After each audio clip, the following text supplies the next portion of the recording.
Hi friends, this is Maria Pontes, working HR professional and a career coach. I'm very happy to be back with you after a long time. Today on our pep talk today, we have Isabelle Hasleder, and I would like to extend a very warm welcome to her. Born in Australia, in the heart of Europe, a land of mountains and famous movie, Sound of Music.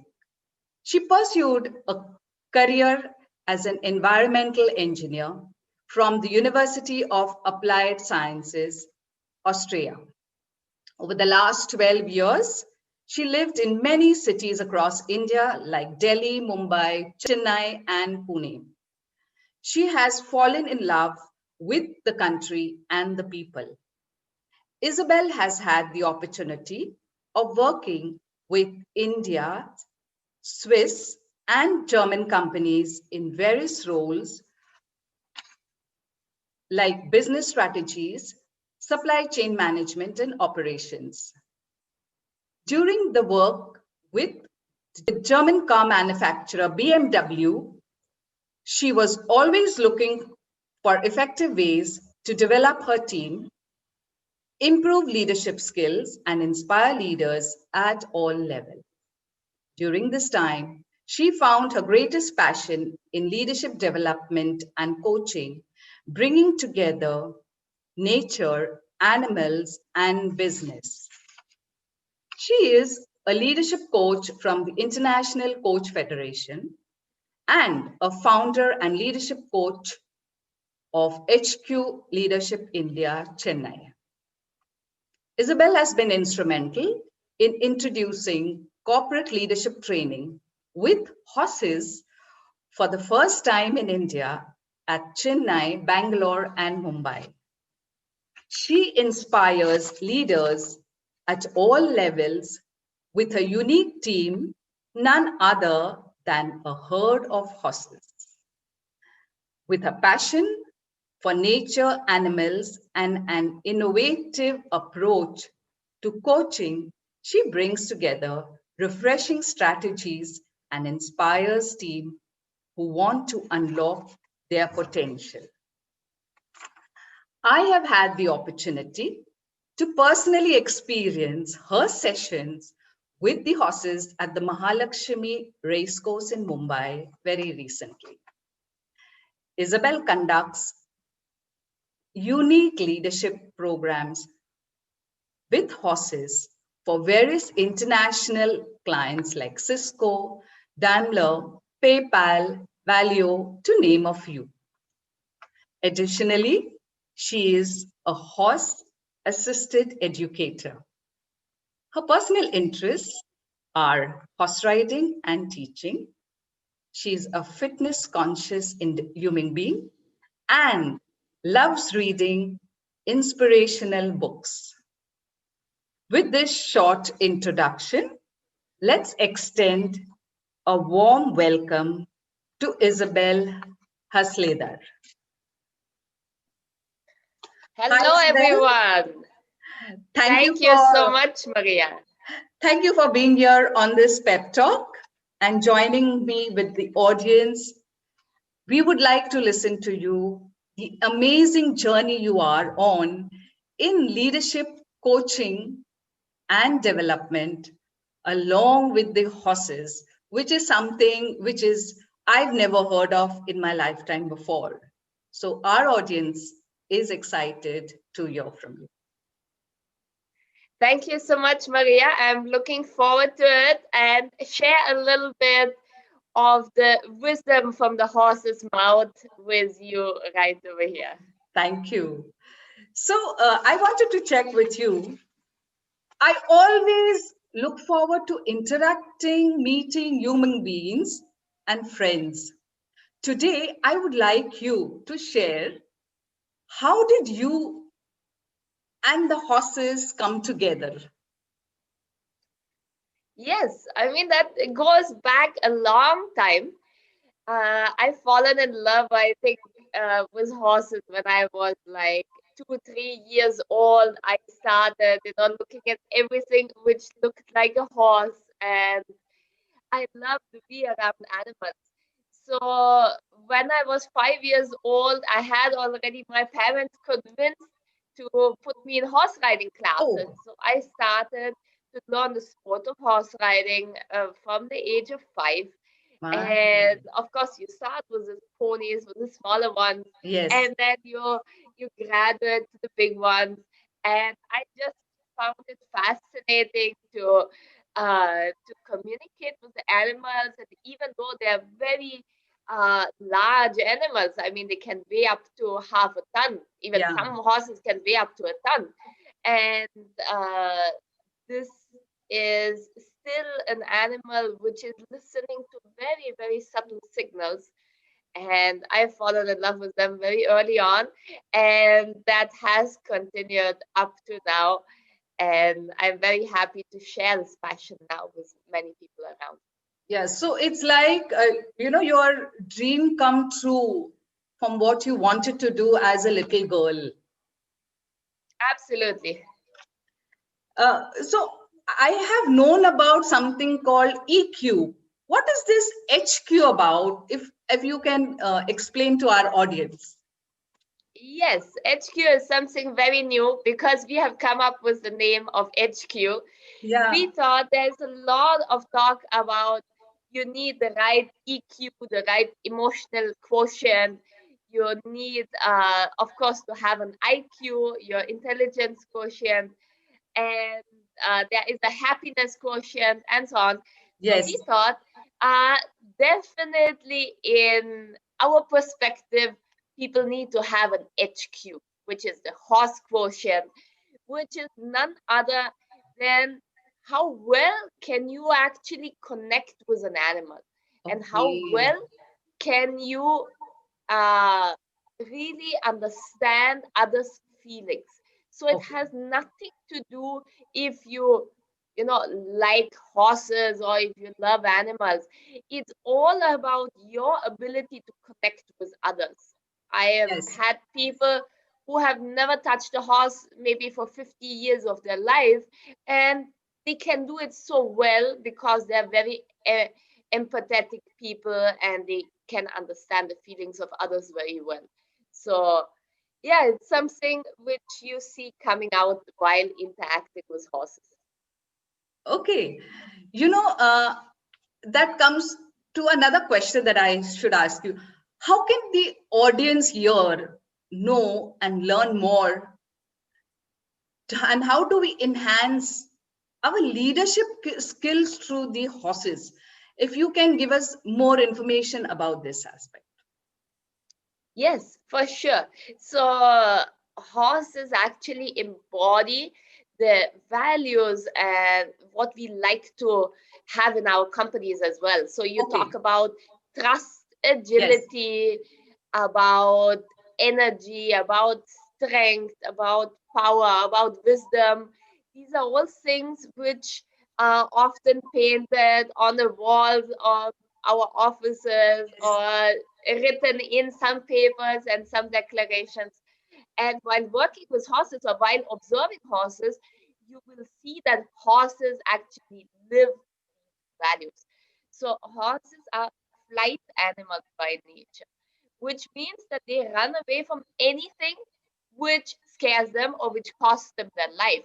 Okay. So, like a tiger or a lion in the wild, the horse would recognize just hundreds of meters away that there is a tension in the air, and that Okay. they have to run really fast in order to save themselves. So they are very, very sensitive to the energy around them because just of the fact to be safe. So a horse is not an aggressive animal. A horse is powerful animal. You might have heard that you can get a kick from the horse. Yes. Horse kicking is actually just a sign of self-defense. It's Okay. nothing else.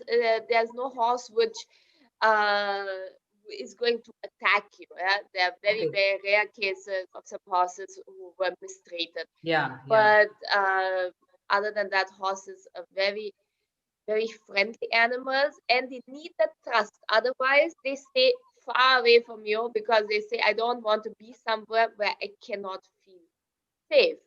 And when now humans work with horses, Yes. you see that they respond within 1 second Okay. to your energy, to your breathing. So I had instances where people work with the horses and their phone is on silent, but it's maybe vibrating in the pocket, Okay. and that person like looks down for 1 second, Huh. and the horse will stop Oh. 3 meters behind him, because the horse can sense if your attention goes off. The horse can sense where your eyes are looking. The horse senses how fast you're breathing. And that's very interesting to see because the horse is Okay. like a mirror to your body language and to your behavior. Yeah. Whereas people say sometimes, oh, it's very fascinating that horses respond so fast. And I say, well, humans respond in the same way, or humans feel the same way, but they don't let you know about it. So Yes. that's the advantage with horses, that horses will let you know everything right up front, and humans normally keep it to themselves. Yeah. But you can be sure the same amount of energy will be communicated.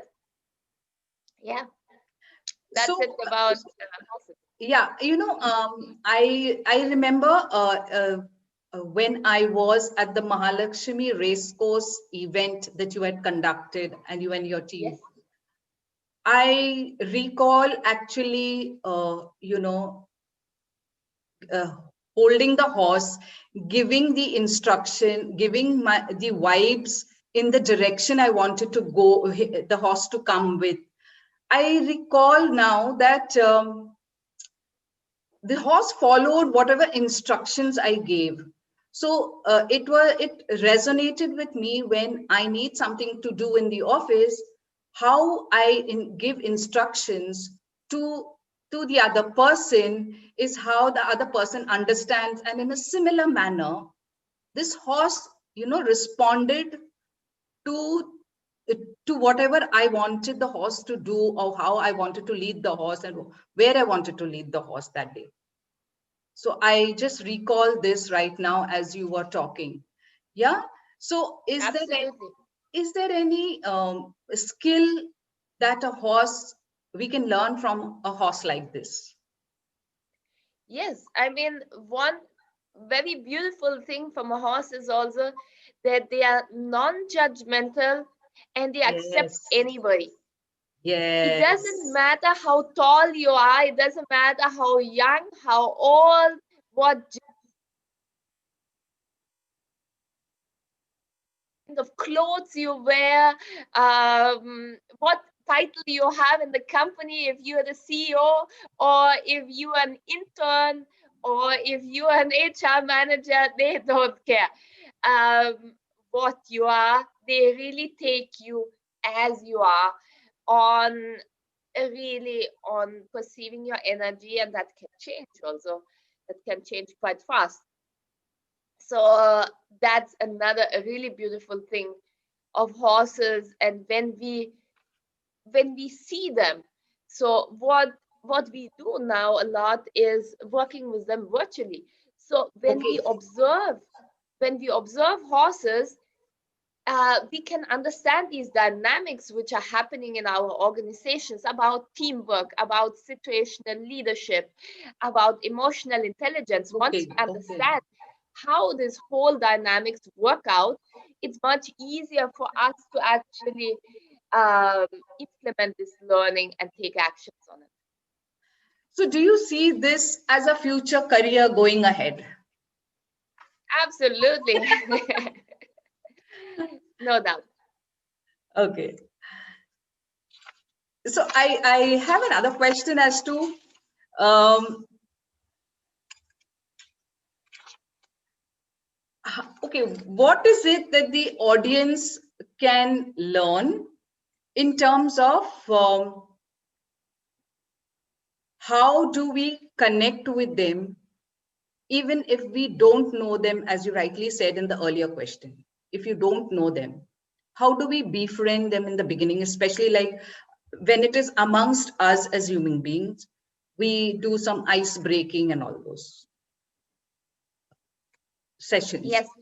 What is it between when the horse, I mean, I met the horse that day for the first time. How would you do it when you are conducting training program with the leaders when they come there new?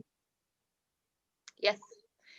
So that's very interesting to see. And I worked with like thousands of leaders and people across India and across Europe also.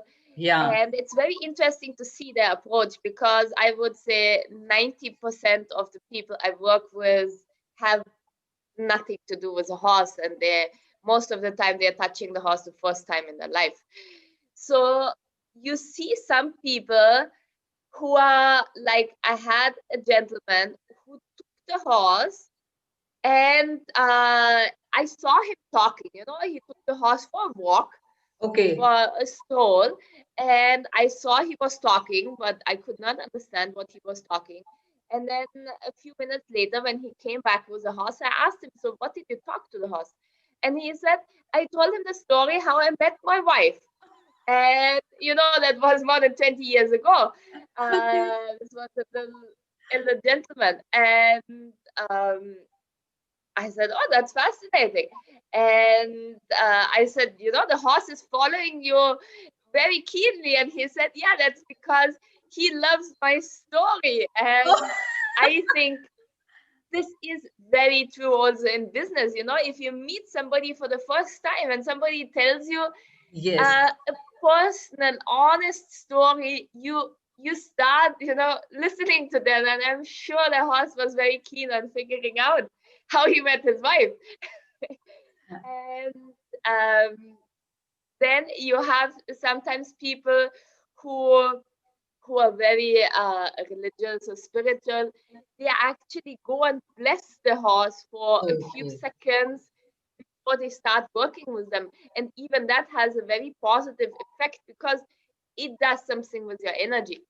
Okay. And in comparison, you might sometimes have people, I would say more of the younger generation sometimes, who, like to just get on with things and follow a technique. They would roughly take the horse and say, "Come."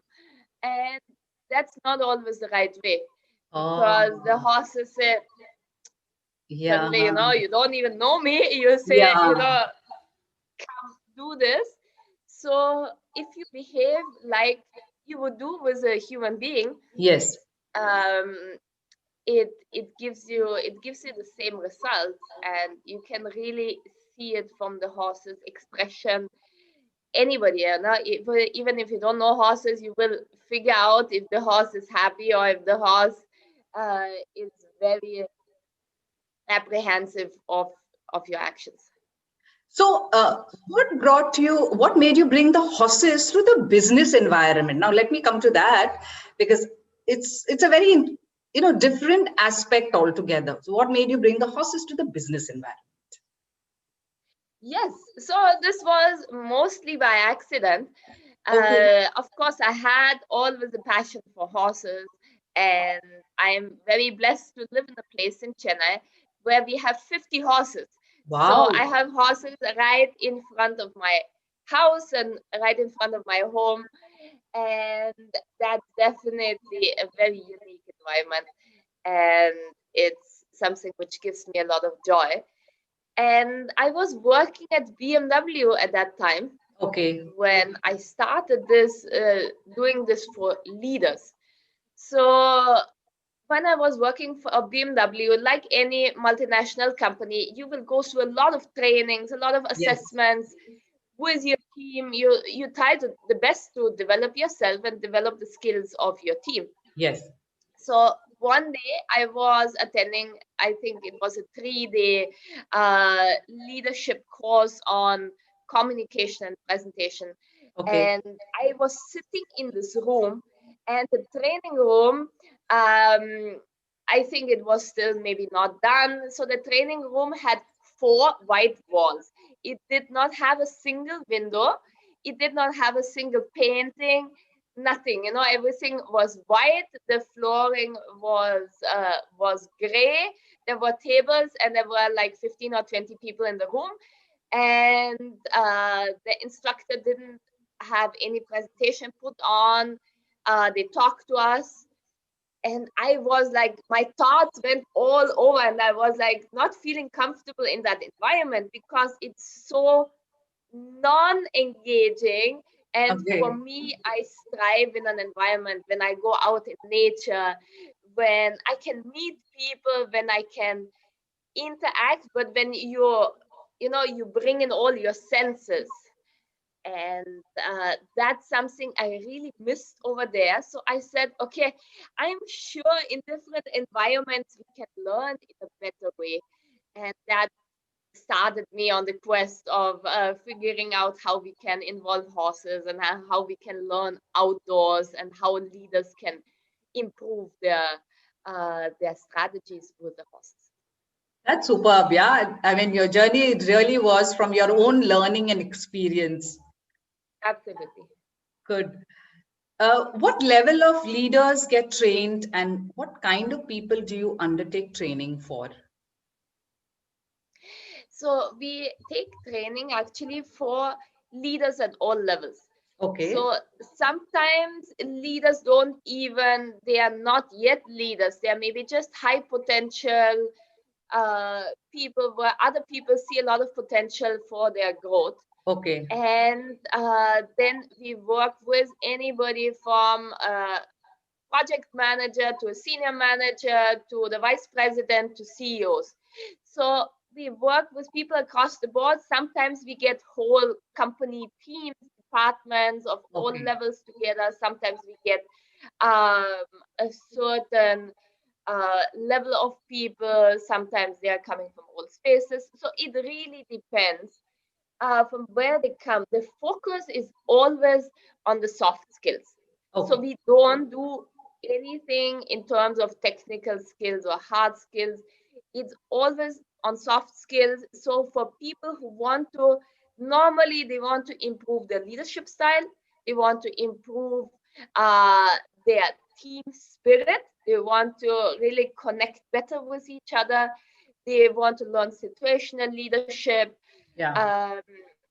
change management. This is something we do with horses, but it's all based on experiential learning and all based on soft skills. So it must be really amazing, these sessions that you conduct. And I'm sure it's absolutely out of the way, mind-blowing from the normal training that happens. Thank you. Yeah, absolutely. And we try to keep ourselves also engaged. So every client is a new challenge for us. We have clients who are coming in with a small group of 10 people, and then they say, oh, we want to do this. We want to, feed the horses, and we want to eat the same food as the horses eat. And that you have a new challenge. We have clients who come in who say, I want 60 people to have that experience. And that's quite difficult to, have a lot of people also involved. So every client is different for us. And even in the virtual environment, there are a lot of challenges. Yeah, in fact, I was about to come to this. This question I wanted to ask you next. And my last question, I always was just thinking, how did you continue with these trainings during the pandemic? I mean, I know we as human beings went virtual, we did all kinds of things. How did it happen with you and the horses on a virtual platform? That's something I'm very keen, and I'm sure my audience would be very happy to know this from you. Yes. So we actually always thought of doing something virtual already last year, but we were traveling a lot. So we have to go to every location where the clients are, meaning in the big cities usually. And then we invite them to to the horse riding center. We invite them to the farm, and they come and enjoy it. Now, during the pandemic, this was all not possible. And then we looked in, in our drawers, and we saw, we had some points drawn out. How can we do it?